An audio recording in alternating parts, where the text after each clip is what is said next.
যাদের দুনিয়াও আছে আখিরাতও আছে। সুবহানাল্লাহ।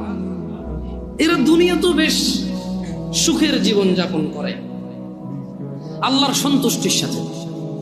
এদের যখন অসুখ হয় এরা সবুর করে, প্যানিক হয়ে যায় না, হতাশা হয় না। কোনো আসমানও যদি ভেঙে পড়ে এদের হৃদয়ে একটা প্রশান্তি আছে যে আলহামদুলিল্লাহ, এটা ভাঙলে আমার কি এসেছে, এটা কি আমার না, যার আসমান সেই ভাঙছে আমার কি।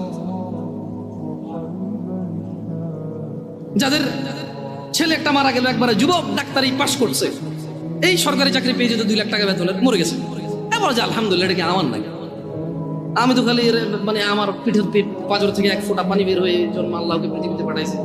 হ্যাঁ, আমার বৃদ্ধকালে হাতিয়ার হতে পারে, ও তো হয়তো বাপ হওয়ার আগে মরে গেল, আমি তো বাপ, আলহামদুলিল্লাহ, খুশি থাকে।